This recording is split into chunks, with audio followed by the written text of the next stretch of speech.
Okay, we're still in Matthew 13. We're moving on to verses 24 through 40 this morning, looking at the parable of the wheat and the tares. And if there is a section inside of this context that's going to help us to comprehend, understand what is being presented through these parables, it's going to be 10 and 11. The disciples came and said unto him, Why speakest thou unto them in parables?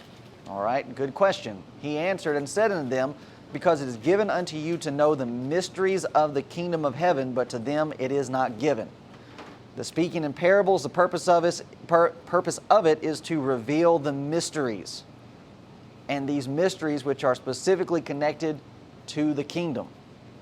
That being the church. How it's going to operate, what it's going to look like, how we are in fact going to operate inside of it.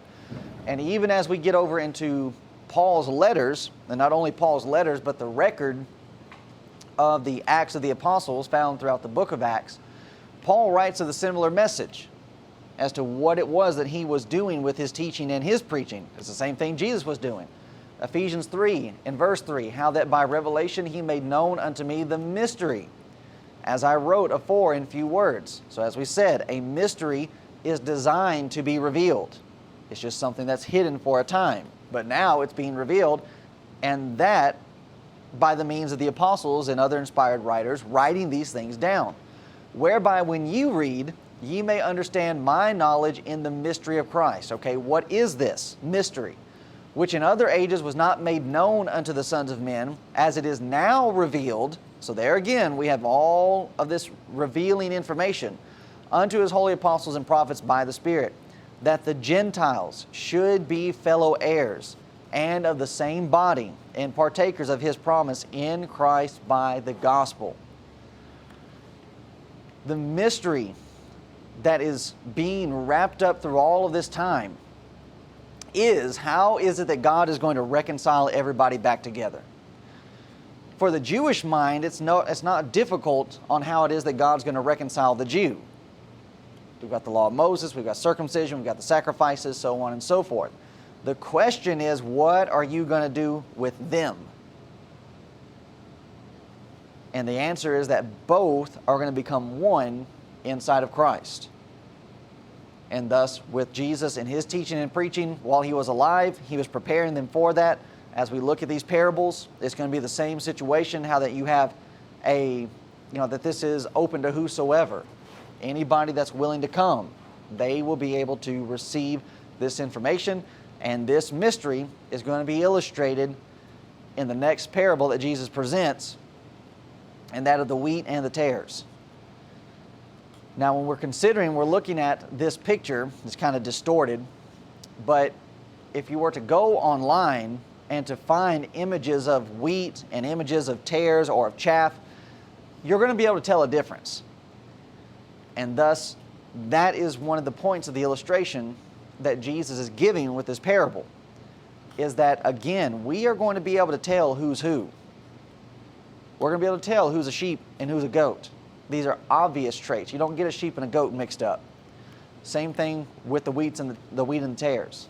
You don't get those mixed up. And that'll be shown by the parable. So let's read the parable. Oh, by the way, what is a parable?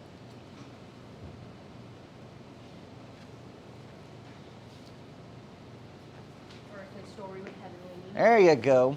All right. Earthly story with a heavenly meaning.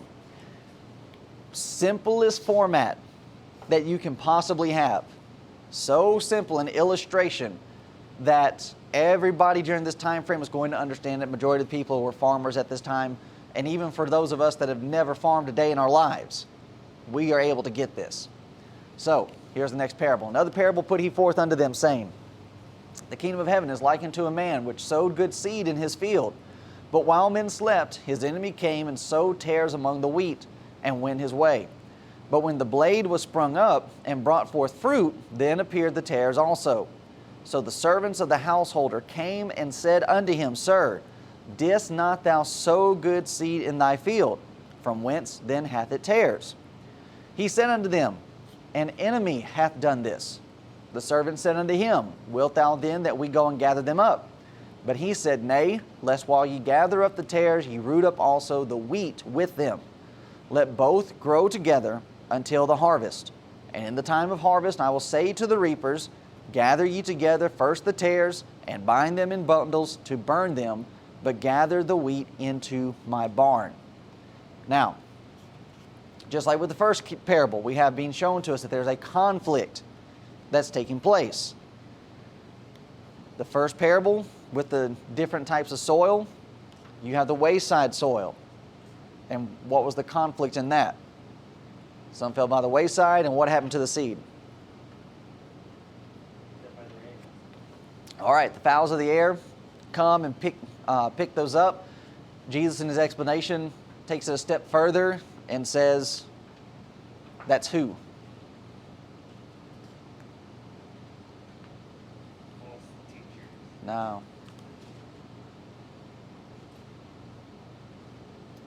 Hears and does not understand it. All right. Well, the birds is said to be taken away by the wicked one. So the wicked one or the devil. There's your conflict. Not only that, so going to the next step where Jamie was heading about those that will not hear it, will not see it, you then have the stony ground, that which came upon among thorns. You have all these different areas and all these different elements that are causing the seed not to take root. So there's your conflict. With this parable again, we see the contrasting with the two different works that are being done. There's the good man that's going out and sowing his seed, and you have the enemy who was working at the same time. Only one was going to be successful. You either have the work of God that's going to be accomplished or the work of the devil that's going to be upheld. So when we're considering this element of the parable, we are, as we said, we're being shown the mysteries of heaven. We're being shown what's happening behind the scenes. There is a spiritual conflict. There's a spiritual battle that's going on behind the scenes. And we also have been given to us a clearer picture of how this battle is taking place, who the actual soldiers are in this. Now, skipping down to verse 36, we have the interpretation. Then Jesus sent the multitude away and went into the house, and his disciples came unto him, saying, Declare unto us the parable of the tares of the field. He answered and said unto them, He that soweth the good seed is the Son of Man. The field is the world. The good seed are the children of the kingdom, but the tares are the children of the wicked one. The enemy that sowed them is the devil. The harvest is the end of the world, and the reapers are the angels. As therefore the tares are gathered and burned in the fire, so shall it be in the end of the world, or end of this world. The Son of Man shall send forth his angels, and they shall gather out of his kingdom all things that offend, and them which do iniquity, and shall cast them into a furnace of fire. There shall be wailing and gnashing of teeth. Then shall the righteous shine forth as the sun in the kingdom of their Father. Who hath ears to hear, let him hear. Now, thoughts on this? The actual parable, its interpretation. What do we already know about it? What have we heard others say about it? Just opening up the floor. What do we think this is? What do we think this interpretation is?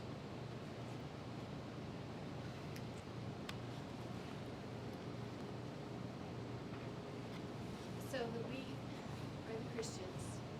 The tares are those who refuse to obey God. And until the harvest comes, until the end of time, or is it the end of the age? Okay. Or, My question. they're to stand, and then those who refuse to obey are taken and burned, obviously sent to hell, and those who go into the barn are those who have obeyed and have been that good and faithful servant. Okay, all right. And so the weeping and gnashing of teeth makes me think, okay, that's hell. Mm-hmm. That's the end. But then mine already translates it end of age. So I'm like, all right, is this talking about 80, 70? Okay, all right. Anybody else? All right.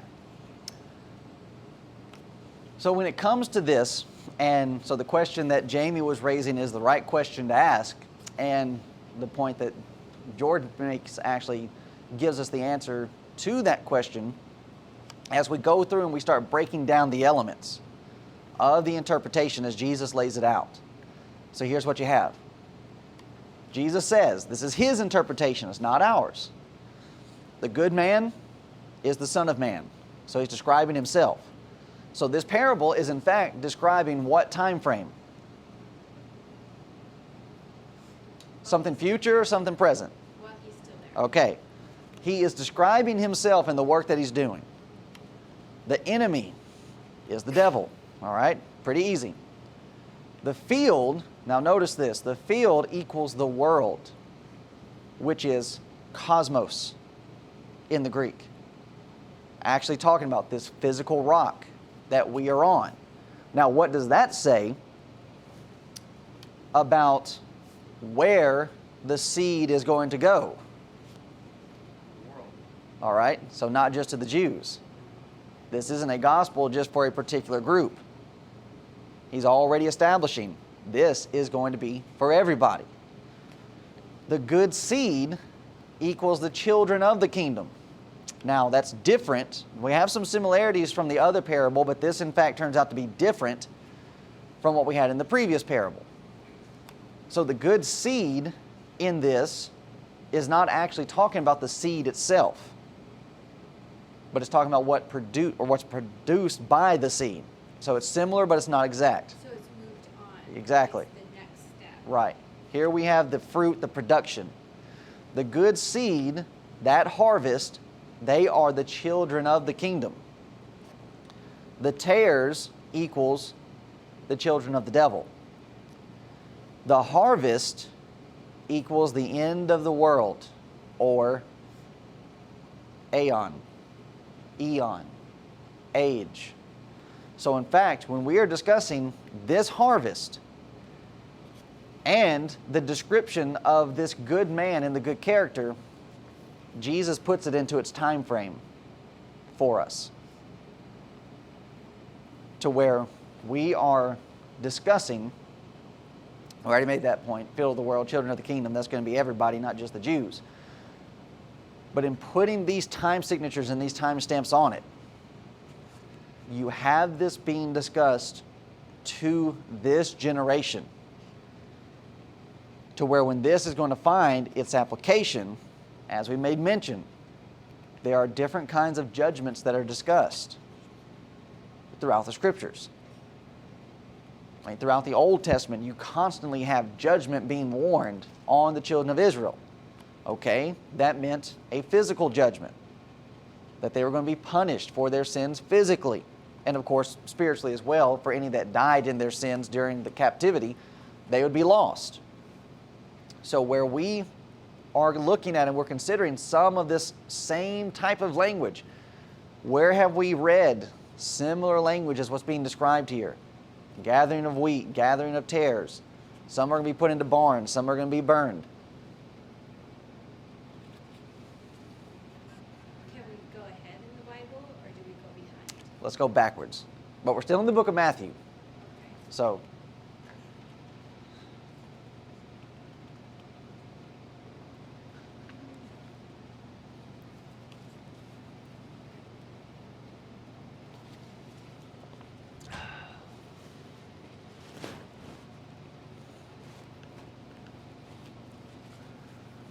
early in the book.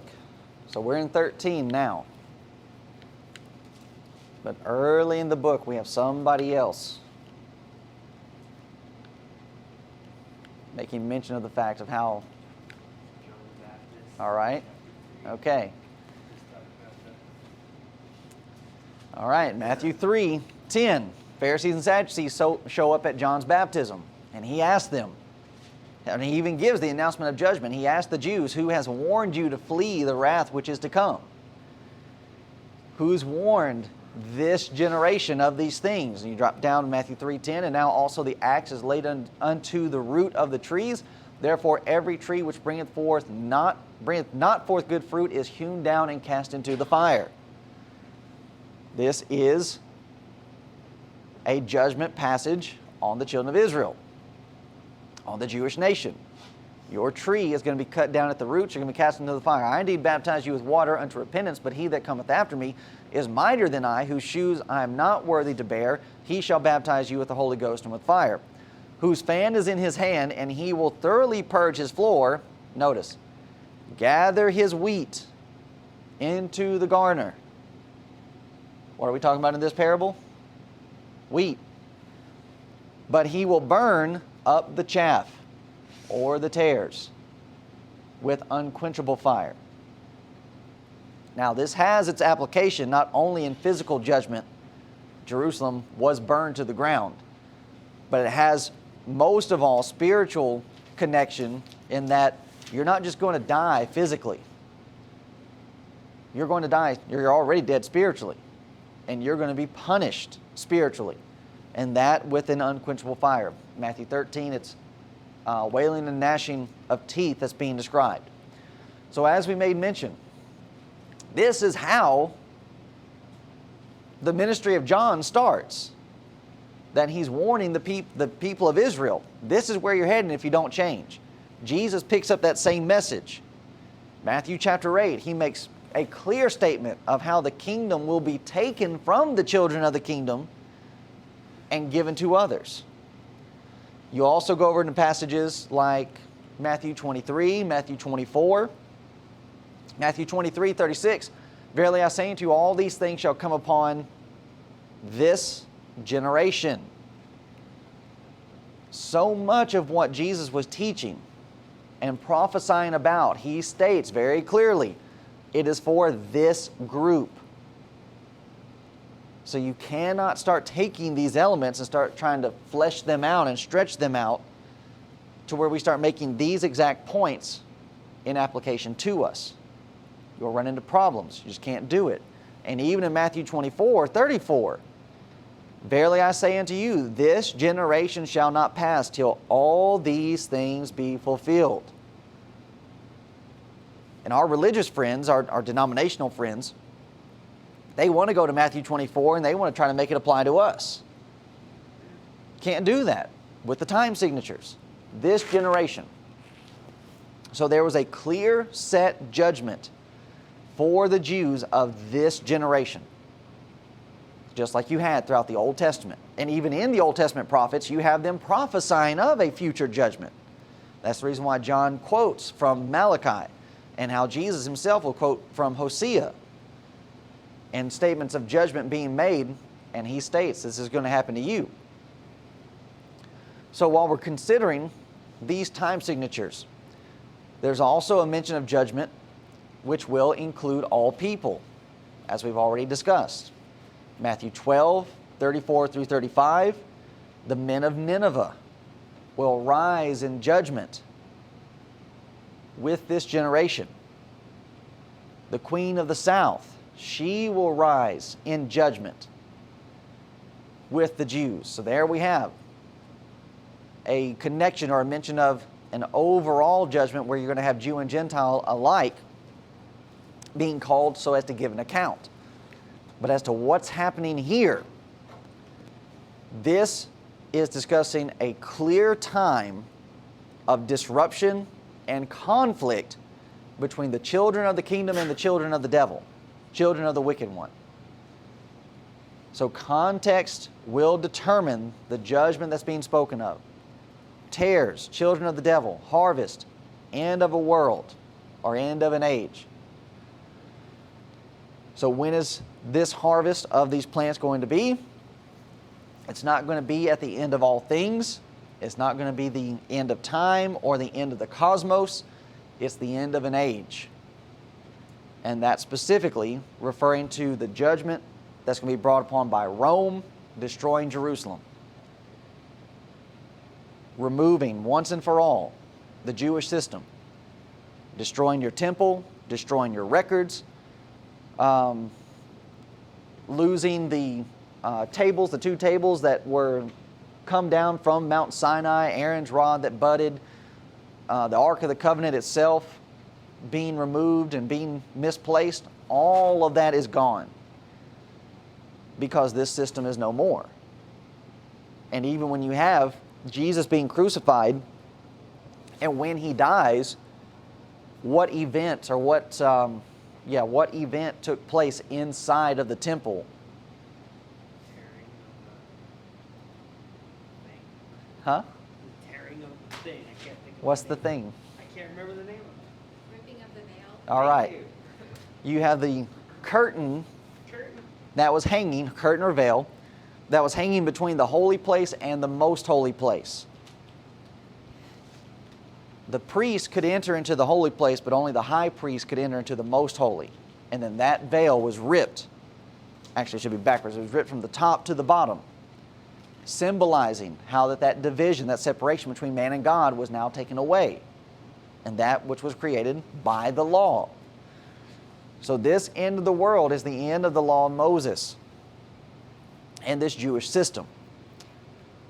So going back into what we have being presented here, verse 41, the Son of Man shall send forth his angels, and they shall gather out of his kingdom all things that offend, and them which do iniquity. You notice there's only one gathering that's taking place inside of this. We're gathering this, and we're moving it out. And now that I'm looking at it, that's actually not right. There's two gatherings. The other one's going to be gathered into the barn. It's not phrased that way inside of the explanation, so I apologize for that. Ignore that, scratch that. So here we have one gathering. All things that offend, and it's important to notice the terminology. It's not just those that offend, but it's them which do iniquity. What is iniquity? Sin. Matthew 7. Lawlessness. Those that will hear and not do what God has said. So here's what we have being presented. This is a foreshadowing and a foretelling. You have conflict that takes place during the life of Christ. Christ is then crucified, buried, resurrected, and ascends. And for a little while, the conflict dies down. But shortly after the day of Pentecost, in Acts chapter 2, with the preaching of the gospel, the 3,000 that obeyed the gospel, what picks back up again? Acts 3, Acts 4, Acts 5. The Pharisees' persecution. Okay, the Pharisees begin their persecution again. Peter and John are called before the Sanhedrin. The other of the apostles are gathered together. And they're being called before, their judgment seat. So from the time of Pentecost, you get back into this conflict, and you have Jewish teachers that are trying to infiltrate into the church. You have false brethren. You have those that are creeping in to the church so as to bring about division and to disrupt and to bring about heresies and schisms throughout the body. I mean, that's what the majority of Paul's letters are writing about. Corinthians, Galatians, Ephesians is writing about and warning how that these people are trying to come in and infiltrate. And thus this is foretelling of that time. And it's preparing them for what's going to happen. Because when Jesus died on the cross, shedding his blood, and then resurrecting and ascending to the right hand of God, what did that do to the law of Moses? It nullified it. It moved it out of the way. But what do you still have in your midst? You still have the temple, you still have the priest, you still have the high priest, you still have these people that are trying to offer these sacrifices, they're still wanting to circumcise for salvation, they're still wanting to keep all these elements. And that's understandable. So what do you have to do? You have to destroy them. Well, all right, but you have to destroy them, but can you just destroy them right away? Change the heart. Okay. You're going to have to change the heart, and that's going to take time. But while that's happening, here's what is also taking place. The offense, the iniquity. the lawlessness, rejecting the teachings of Christ. I have a question for you, and I don't want to interrupt, and I don't want you to have to go off on a rabbit chase. But when he's talking about the Son of Man shall send forth his angels, is it talking about specifically in the Revelation when it's, those angels are sent out to do and destroy, and, the imagery that we get from the Revelation for the destruction of Jerusalem? Or is this something else? Okay, hold on to that question. Okay. All right, we'll get to it. Sorry. No, it's all right. Because that's going to factor into, that's going to play into giving us a proper interpretation of what's happening here. All right, so yeah, just hold on to that. So what we have being pictured is Jesus' warning of what's going to happen during the time frame of the church. In the early years of the church, you're going to have this battle that's going on between the Jewish nation and the church as to who really are the people of God. But that question ends up being answered when Rome comes in, destroys the temple, and kills millions of Jews. What do you have left standing? All you have left is the church. Then shall the righteous shine forth as the sun in the kingdom of their Father. Now, if this is talking about the end of the world and the final judgment, this terminology doesn't make any sense. Because if this is the end of the world and the final judgment and we're all being called up before God, what's the point of us shining forth? What's the point of this terminology and this language? That they are going to continue to be that shining element. They're going to be the kingdom set on a hill. They're going to be the light of the world. What does a light do? It draws people. So the very fact that you have it being discussed in these terms, they shall be cast out into a furnace, there shall be wailing and gnashing of teeth, and then all you have left is the children of the kingdom, the church. Because that's what God intended. In Galatians 6:16, we are called the Israel of God. All you have left is us. And the imagery is, okay, this is going to be allowed to go on for a time. You can't pull up the tares, otherwise you'll damage the wheat. So you allow them both to grow together, but you know who each of them are. And that's going to be important. That's when we get to that section as well. And so as we said, this struggle is going to begin. It's going to be between the church and Judaism, was all the way throughout the Roman Empire. Because, as we said or as Jesus says in his interpretation, well, I'm not going to go back to it because I can't remember where it is in my slides. The field is what? The world. Okay, so that fits right into Matthew 28, 18 and 19. Go ye and teach all nations. Fits right into Mark 16, 15 and 16. Go ye into all the world and teach every creature. This struggle is not just going to be in Jerusalem. This battle is going to take place all throughout the Roman Empire. Wherever the gospel has gone out and where there are converts, you're going to find the Jews right there in the midst of it. In fact, when you read in the book of Acts, as Paul is going from city to city, starting at Thessalonica, who's following him everywhere he goes? The Jews. All those that offend and them which do iniquity, they're going to be gathered throughout all the world, and they're going to be removed. What you have left is simply Christianity, the church, God's people. Make sure I check my notes here that we got everything there. Okay, so that's the gathering that's going to take place throughout the entire world and that of the cosmos. Now, before we get too far, we want to make sure that we make this point as well. What is true in this parable is true throughout time. What we have being described has been taking place throughout history.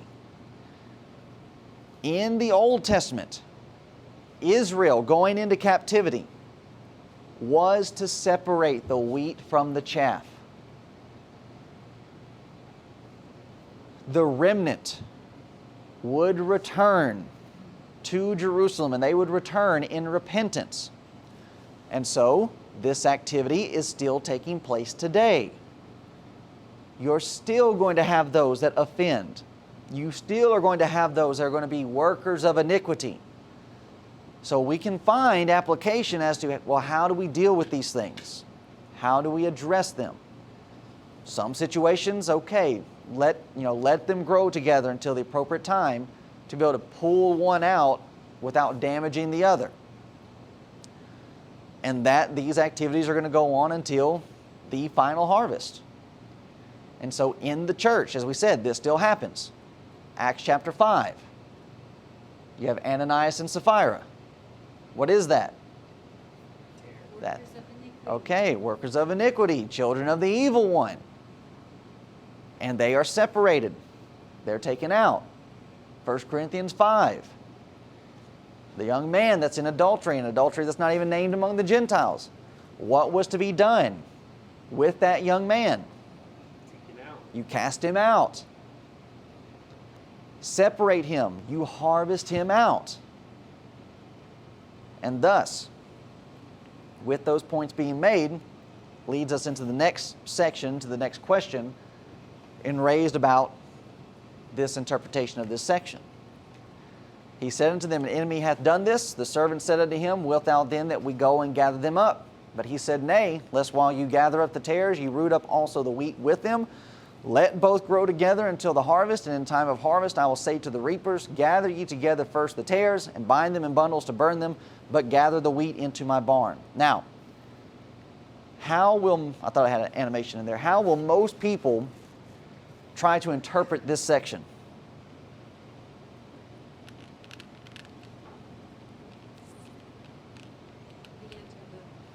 The end of the whole world. Okay. The end of time. All right, so this is going to be the end of the world where this gathering is going to take place.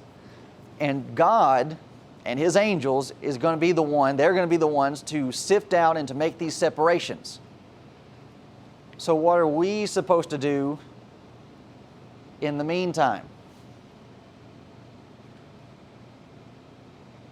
If that's their outlook, well, this is going to be taken care of by God, then what are we supposed to do? We're supposed to tend. Okay, well, I'm asking from their position. Oh, okay. Yeah. So what you're saying is right. But the denominational world and even some of our own brethren, if God's going to take care of it, then what do we do? Okay. So they would take the interpretation, well, we just got to put up with it. We've got to suffer it. This is a slowdown to correction. And ultimately, it removes all correction. And I've heard some brethren argue it this way. Well, you're going to have wheats and tares. And Jesus said, let them grow together until, God comes along and decides to remove them at the time of harvest. Can't do that. Because as we just stated, looking at Acts chapter 5 and 1 Corinthians 5, why weren't those allowed to continue on? Because there are some things that are just so cut and dry that you have got to take action right away. But what we're dealing with in this context is we're not looking at a situation of where we're looking at individual sin.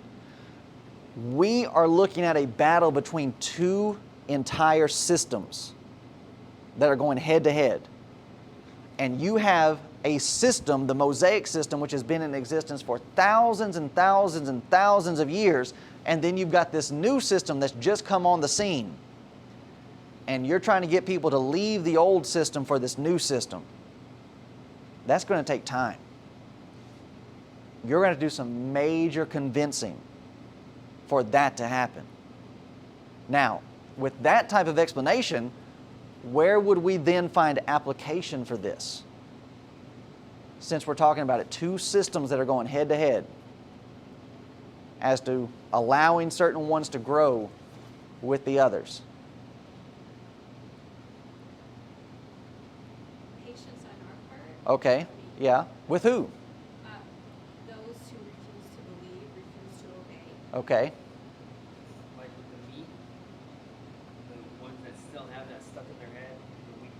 Right. Yeah, take it easy on them as you know better than them, stuff like that. Okay. Things like that. All right, so you're both right.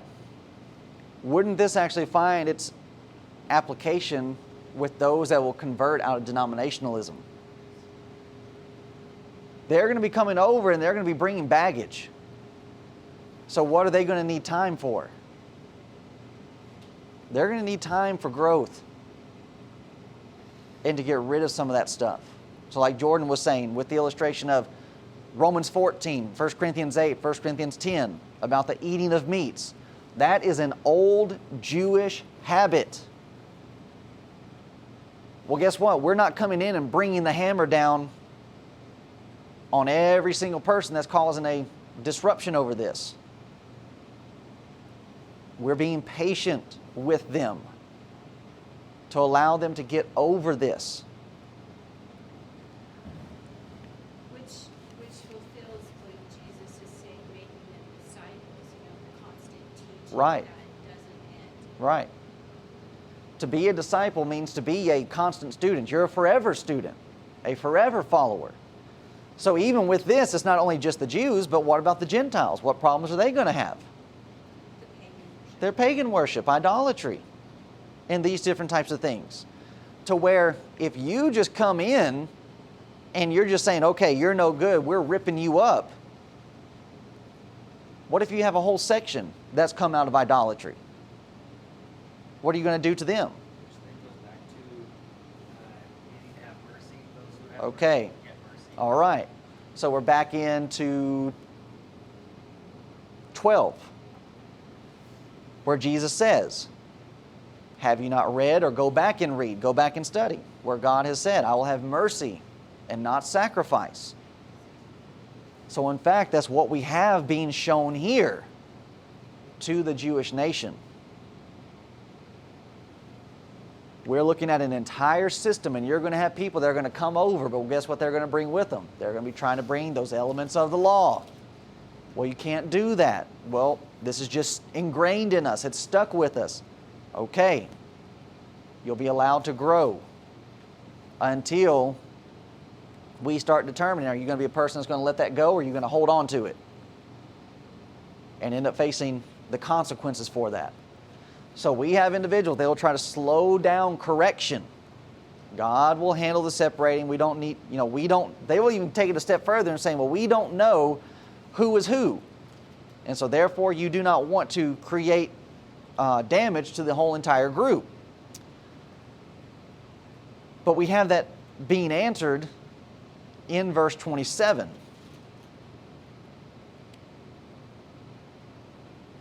Verse 27 says, so the servants of the household came and said unto him, Sir, didst not thou sow good seed in thy field? From whence then hath it tares? How could they tell the difference? So you see, our brethren, they want to try to play dumb. Oh, we can't tell, blah, blah, blah. No, that doesn't fit to the parable. You can tell who's who. You can tell who are the ones who are really taking root with this, and they're going in with it wholesale, whole hog, however you want to describe it. And you can tell the others that are struggling. And you can even tell the others that are trying to come in and bring their own ideas into the mix. Well, give them some time so as to get over that. But if they don't get over it, you got to pull them out. You've got to yank them out. And thus, that's what's being described with this age. The law of Moses is done.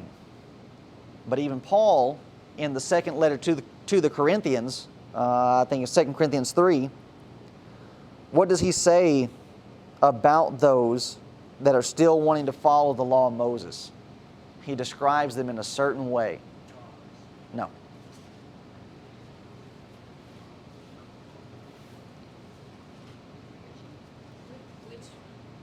I think it's 2 Corinthians 3.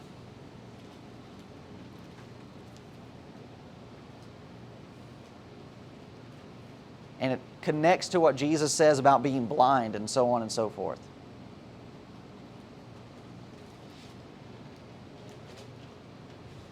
And if I don't have the reference correct, then I apologize.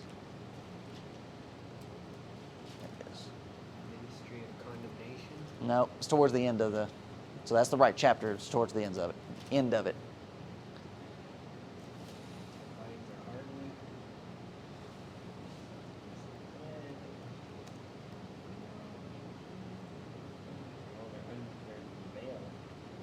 Okay.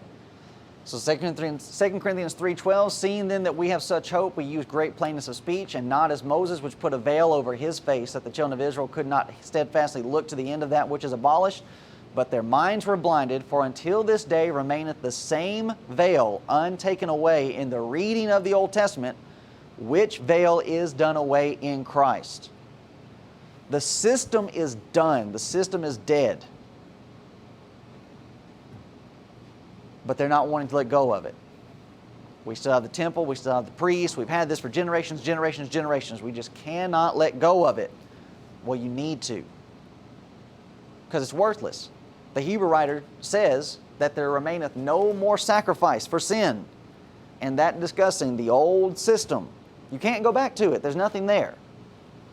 Everything has been shown through that which Christ has done. So, when considering that point, here we have those that when these things spring up, or when these plants spring up, you can start seeing the difference. We can tell who's who. Fruit starts coming in, or even the lack thereof. The lack of fruit that's being produced. John the Baptist and Jesus are already pointing out who the tares are. Pharisees and Sadducees. Who's warned you to flee the wrath to come? Now, the tare, the chaff, these are those that have no value. You can't do anything with chaff. It's worthless. So why not just go ahead and push them to the side already? Because it's too soon. So thus we have, as Jordan mentioned, mercy. There's the long suffering of God being shown to the Jewish nation. It's like, look, we could have just gathered you up when Jesus came the first time, but we didn't do that. We gave you time so as to try to get these things out of your system. But eventually that long suffering runs out. So if you just throw out the Jews wholesale, you will damage those that in fact will have value. You can't just come in and start chopping it down. You've got to give explanation for why this is very actually transpiring. And you have that very discussion inside of the Roman letter. The book of Romans is dealing very heavily with that very mentality that is being produced inside of the Jewish nation when you take into consideration Romans 3:1.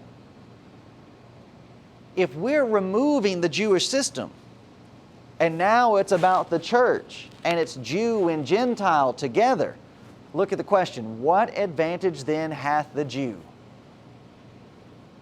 Or what profit is there of circumcision? What was the point?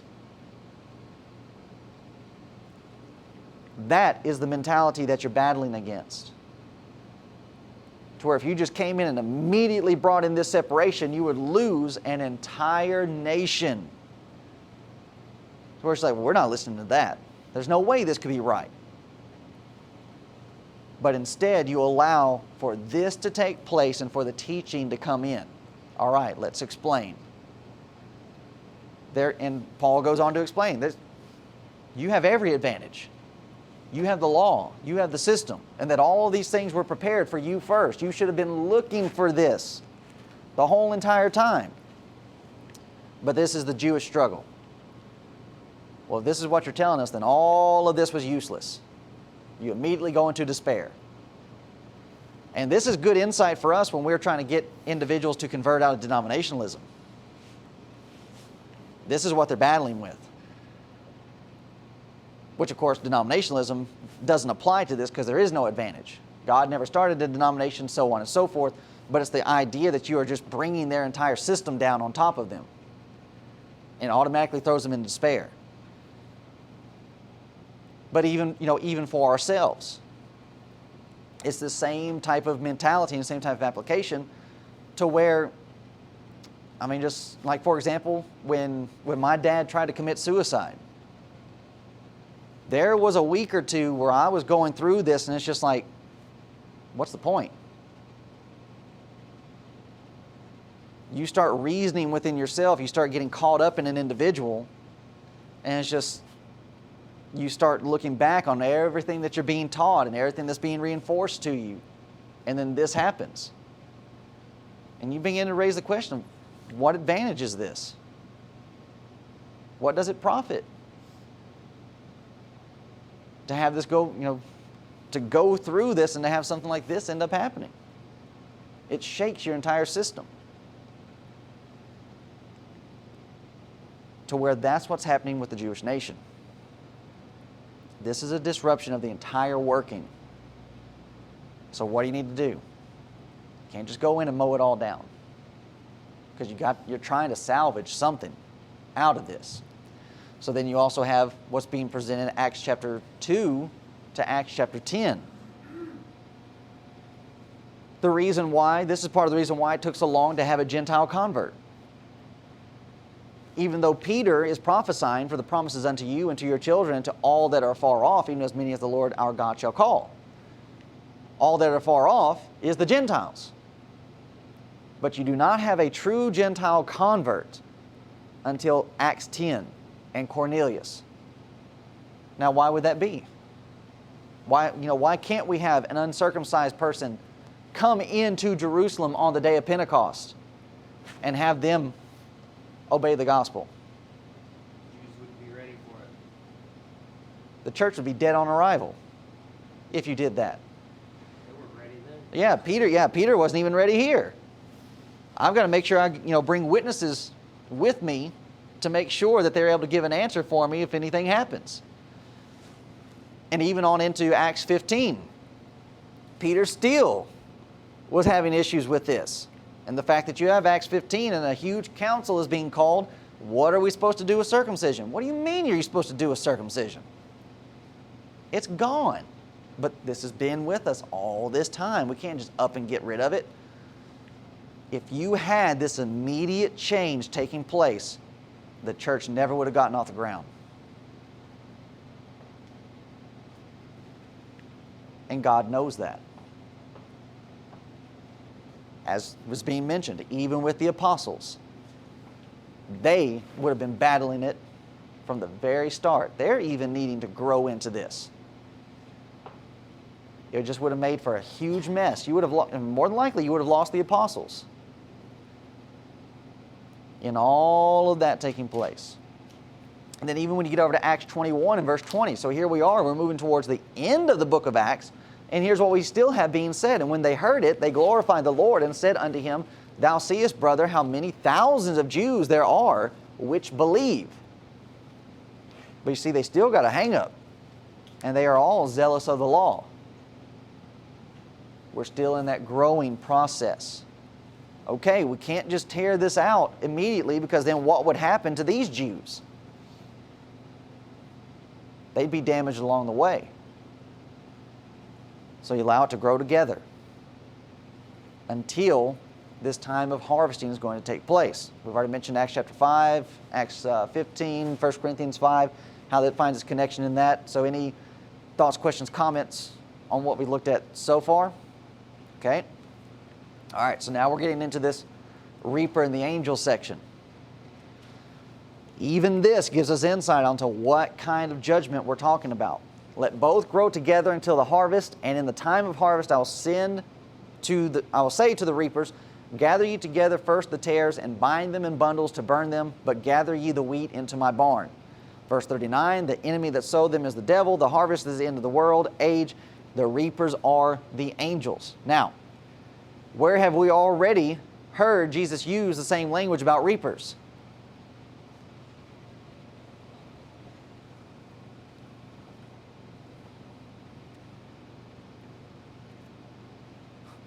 Matthew 9. Pray that the Lord of harvest will send forth reapers. All right? And who did he send? Matthew 10 sends out the apostles. So here we have this reapers, or the reapers. And then the reapers are described as being the angels. Now, when we're thinking about this from the context, here's the connection. Reapers, we already have connection to reapers. That's going to give us some insights to who these angels are. The word angelos simply means one that brings tidings. It's a messenger, especially an angel, heavenly being.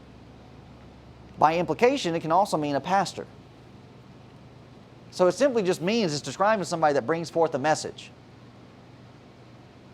The context is going to determine whether we're talking about a heavenly being or this angelos that's simply a messenger.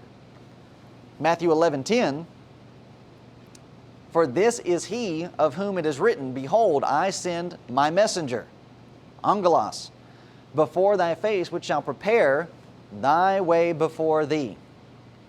Who's that talking about? John the Baptist. John the Baptist is called, I send my angel before thee. So when we are looking at this word in the context of what's being described here,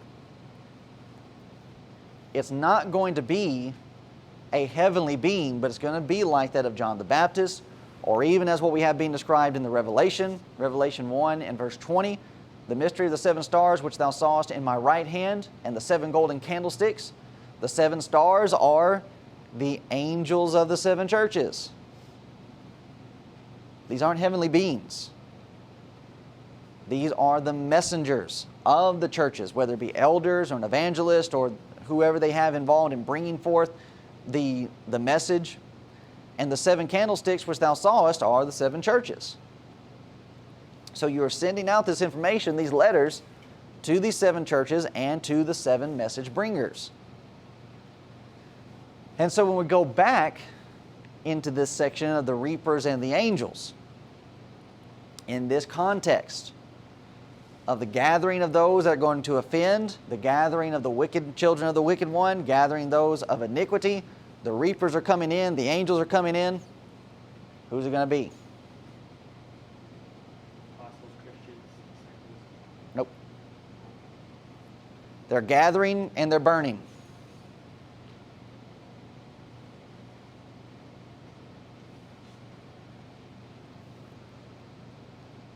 Let's get some Old Testament context.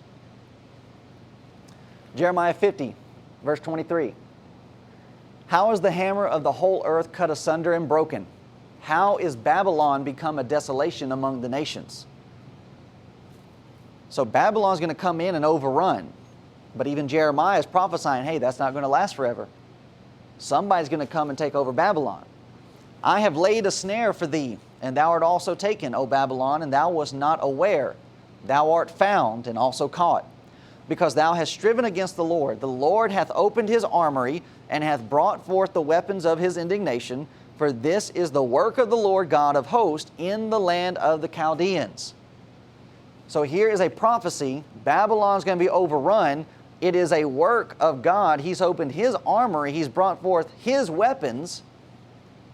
Rome. Okay. Are you going back to our previous? Okay, all right. Jeremiah 51:11 tells us who this is. Make bright the arrows, gather the shields. The Lord hath raised up the spirit of the kings of the Medes for his device against Babylon, to destroy it, because it is the vengeance of the Lord, the vengeance of his temple. And drop down to verse 20 of Jeremiah 51. Thou art my battle axe and weapons of war. Speaking of the Medes. So God uses other nations. And it says that God is the one that does this. Well, clearly it's not God specifically. God is not reaching down from heaven, striking the Babylonians. He brings in another nation to overrun them. And they are called the battle axe of God. For with thee will I break in pieces the nations, and with thee will I destroy kingdoms. All right, so there's Jeremiah. But then you also take into consideration Isaiah. Isaiah 19, verse 1, the burden of Egypt. Behold, the Lord rideth upon a swift cloud, and shall come into Egypt, and the idols of Egypt shall be moved at his presence, and the heart of Egypt shall melt in the midst of it. You go over to Jeremiah 46:13. Jeremiah gives interpretation of what Isaiah says. The word of the Lord spake to Jeremiah the prophet, how Nebuchadnezzar, king of Babylon, should come and smite the land of Egypt. But notice how Isaiah describes it. The Lord rideth upon a swift cloud. Now that makes it sound like God Himself is coming in to do this. But that's the imagery, that's the symbolism, that's the apocalyptic terminology that's being used. Nebuchadnezzar, Babylon is the weapon. The judgment is that of God. He is using them. Declare ye in Egypt, and publish in Migdol, and publish in Noph, and in Taphanes, say ye, stand fast, and prepare thee, for the sword shall devour round about thee.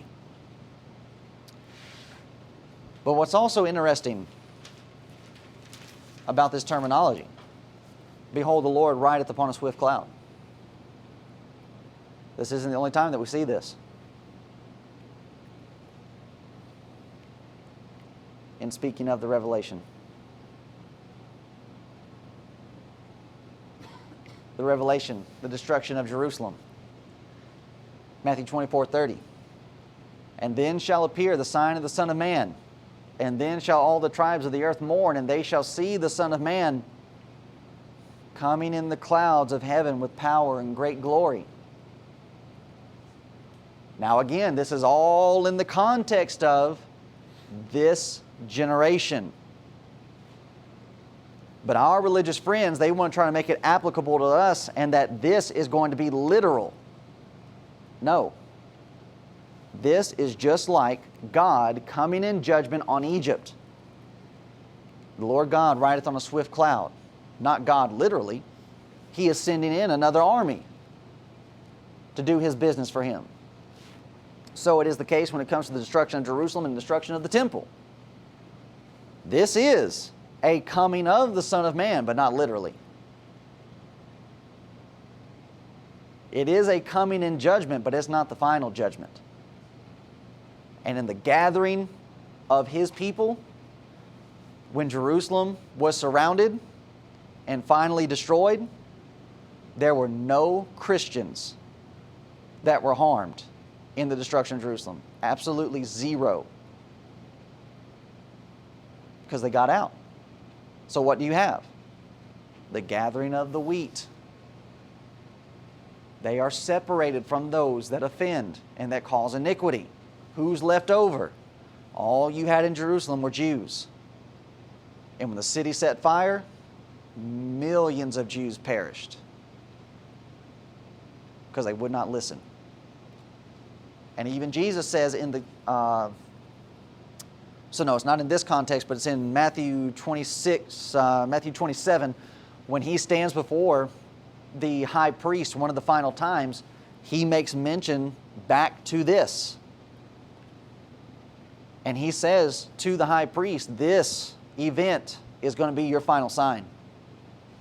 When you see Jerusalem encompassed, when you see the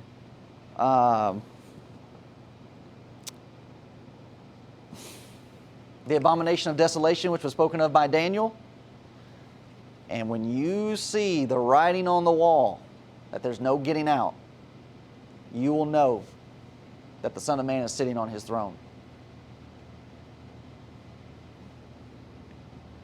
So Matthew 20:24, Matthew 13, wheat and tares is looking to this time frame.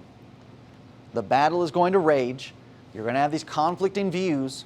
One is going to come out victorious. And it's going to be the church.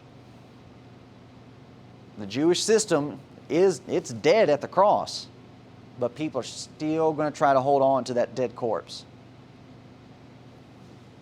Let it be. Deal with what you can deal with, but these other areas where you can allow for grace, Sabbath day, not eating of certain meats, fine. We'll allow that. But what happens when we get to here? What about the matter of eating the meats? You need to drop that mess. And the whole, like the whole system of the Sabbath day and the new moons and the feast days, that shouldn't even be a thing anymore. I mean, none of us over here in this country are natural-born Jews. So all of this baggage that they were dealing with, I don't have to deal with that. I've never been under that. I don't know what it's like. But it's amazing how even when Paul says you don't need to go back under that yoke of burden, you still have people today. And what do they try to do? Oh yeah, we want to go back to some of these elements of the old law. You are crazy. Out of your mind. So when we're considering context, Matthew 13, this is what it's talking about. Church, Jews, conflict. It's going to be suffered for a time. But even then, as we're considering the whole entire book of Acts, what do you have the apostles and other people doing with the Jews throughout the entire existence of the church in the first century? Are they just laying down? No, they are battling it out. But they're recognizing, okay, we're battling this out from the standpoint of we can do what we can do. We can withdraw and so on and so forth. But there's going to come an ultimate separation that's going to remove all doubt. Who truly are the people of God? And the Jews are going to lose it. And all you have left being standing is the church shining forth inside of the kingdom. All right. So any thoughts, questions, comments on that front? That was a heavy duty parable. Yes, very much so. Yeah. And so as we're saying, or as was presented, the very fact that you have the disciples coming, they're asking, well, what's the application of this? Because from a Jewish standpoint, you can kind of see what the application would be. Okay, yeah, the wheat are the Jews, the tares are the Gentiles. And it's like, well, is that right? Is that where we're heading? And it's like, no, that's not where we're heading. And in fact, you're going to have the wheat be Jew, Gentile together. And so that's another crucial point. In describing the children of the wicked one, what had the Jews become? Jesus says very clearly in John chapter 6, you're of your father, the devil. So when we're considering the conflict that's happening and the war that's going on behind the scenes, who are the players? It's us. Whether we'll be children of the kingdom or children of the devil, we are the soldiers in that fight, coming together so as to be in conflict. So again, for individuals to say, well, no, this is God literally doing things or it's the devil literally doing things, that's not how it has to go. The Jews, the Pharisees, they were not demon-possessed. They were just corrupt. And they're called children of the devil. So same thing today. Children of the wicked one, children of the kingdom, those that will hear and do, those that will not. And we're still battling it out. All right? Everybody good? Okay. All right, so we'll stop there.